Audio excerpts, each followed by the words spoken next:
Also in the street plan of Washington, you find pentagrams. So here we have two pentagrams in the street plan of Washington. The top one points into the Capitol building, and the one at the bottom points into the White House. This is a political building, so we're told. In fact, it's a temple to a secret society, built by the Freemasons to a specific design, Congress, the Congress building. Where did it get its name from? Capitol Hill, from a sacred place of the Roman Brotherhood going way back called Capitoline Hill. And when Madeleine Albright, high priestess of this brotherhood, became Secretary of State, and she went across on her first overseas visit to Europe, she actually went to Rome and made an official visit, what for her would have been a pilgrimage to Capitoline Hill in Rome, and that's where we get Capitol Hill from. This is George Washington. In the last century, they decided they didn't have a decent statue of George, so instead of getting an American to produce one, they ordered it from Italy, from Florence.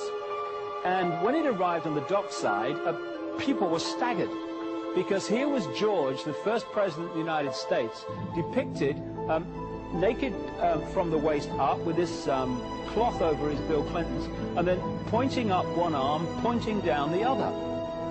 What's going on?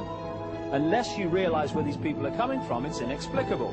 Well, if you just hold that in your mind, arm up, arm down, naked from the waist up, and then Bill Clinton's covered in a piece of cloth, well, this is where it's coming from. This is the ancient depiction of the compilation of the negative force symbol that the Templars worshipped, or the high-level Templars worshipped anyway, called Baphomet. And this is why that they depicted George Washington in that way.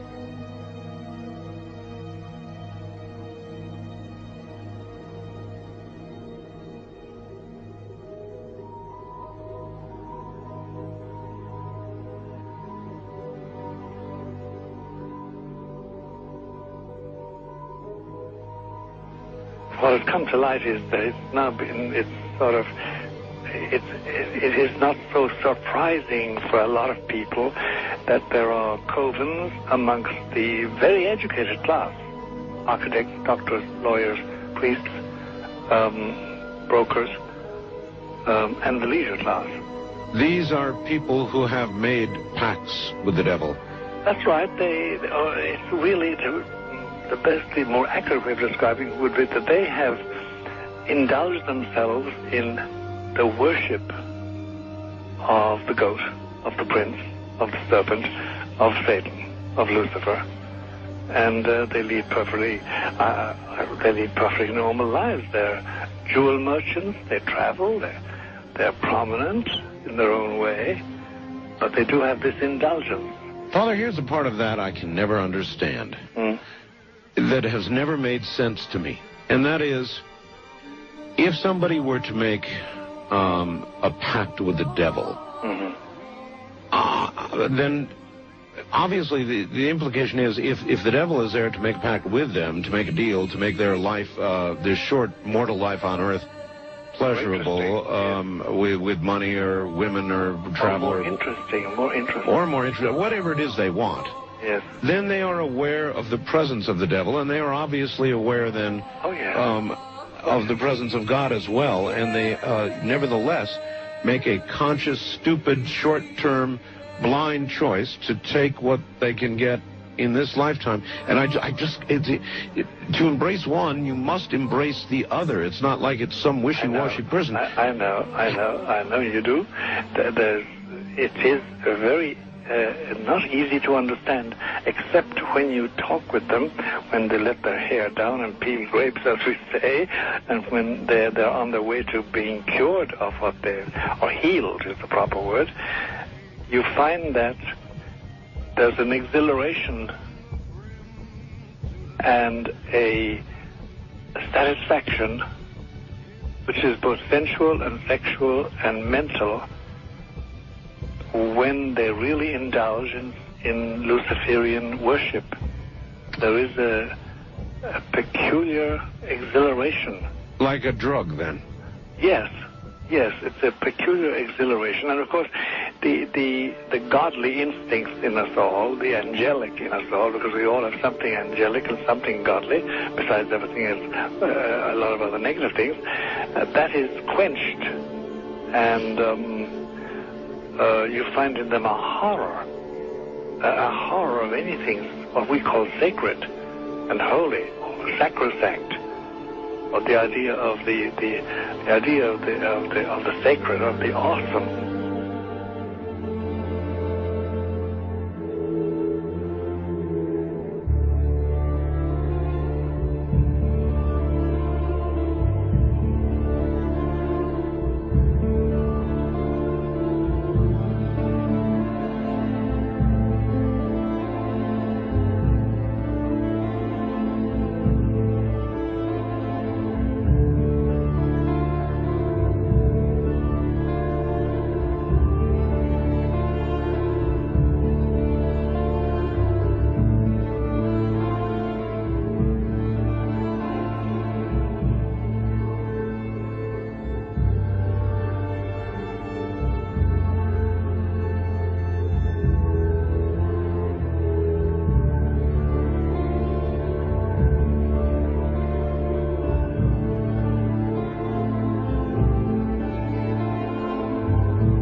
How in the world did you ever get involved in praying to demon spirits? A fellow that had been on a particular ship with me, he told me, "Hey, I got something fantastic to tell you." He said, "I am affiliated with people that speak with the spirits of the dead. How would you like to talk to the spirit of your dead mother?" And I was shocked. I was shocked. He said, "You wouldn't be afraid of talking to the spirit of your dead mother, would you?" Well, I said, "I'll tell you what, I would have to give that some thought, because it's something I never thought about before in my life." Most of us probably haven't. A little afraid of something like that. Well, he says, you know, it's written all over your face. You're afraid of going to a seance.